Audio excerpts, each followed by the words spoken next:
Si retired Second Lieutenant Jesse L. Manzano, Class 15, si Scout Ranger, Training Unit, 1972.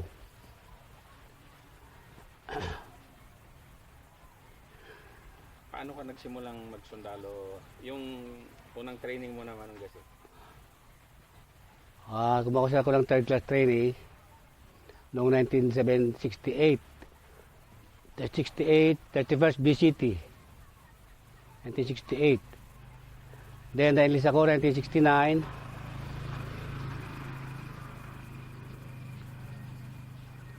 December 16, 1969. Nung na-reactivate yung Scout Ranger, 1972, nag-volunteer ako na kumuha ng Ranger, class 15. Bakit ka nag-volunteer? Volunteer. Diretso lang. Volunteer Scout Ranger, class 15 sa Camp Kapinpin, Tanay, Rizal. Scout Ranger Training Unit. Ano yung reputasyon ng ranger nun? Bakit ka nag-volunteer na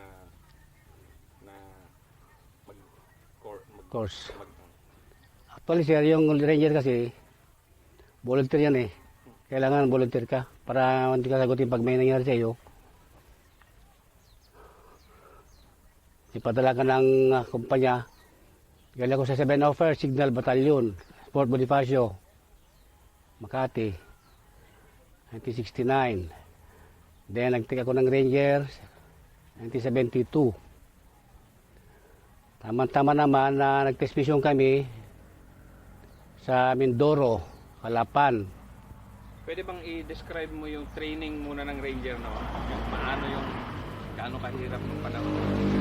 Sino yung mga trainers nyo? Ang mga trainers namin ng araw, sina late Master Sergeant Agustin. Ang CEO namin ay si General Cirilo Oropesa.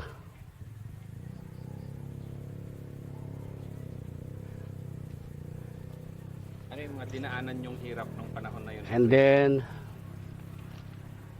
maraming kami na hirap din dahil meron kaming obstacle course. Ako napili nilang Tarzan. Noong yung class namin. Nag-test mission kami, sabi ko, Mindoro. Group commander namin si General Javier. Captain pa siya lang nung kasama namin si General Javier. Pwede bang ikwento mo SM yung kwan?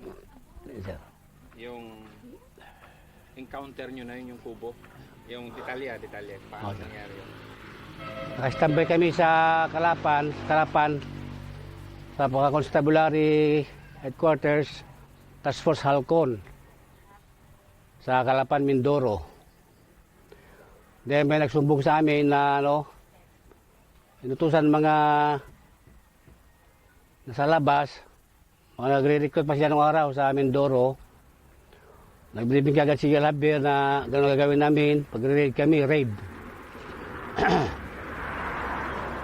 So from Calapan, sumakay kami ng mga vehicles na puntang Socorro.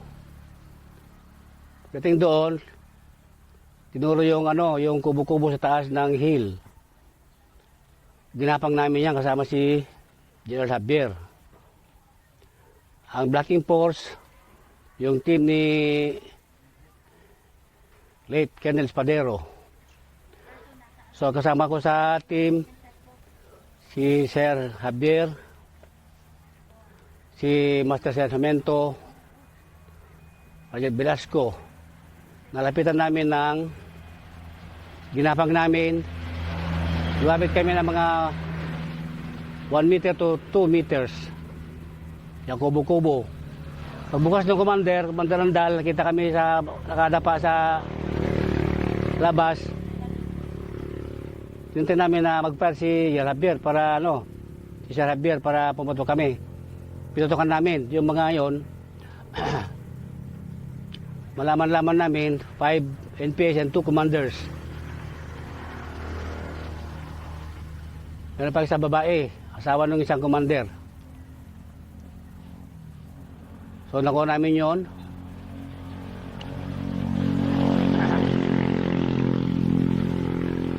Ano yung mga Ano pa? tactics na tinuturo nung panahon na yun, SM?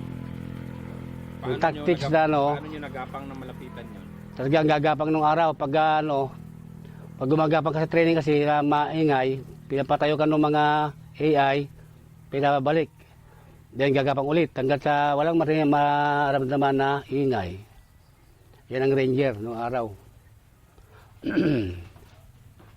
Kailangan malapitan mo yung kalaban ng mga 1 metro lang. 1 meter. Para ma-accomplish nyo yung mission. Ngayon, nung mag-graduate kami na Scout Ranger, class 15, 1972, yan na December. Pinabitan kami ng Gold Cross medal. Kasama ko si General Javier, saka si General Suwa. Blake Suwa. Siya ang classmate ko sa Ranger. Nagsabi sa amin si General Bear. Siya ang chief of staff noong year na yon. General Fabian Bear. Yun ngayon yung SM, yung nandun. Ito, Yan ang Joseph. picture na yun.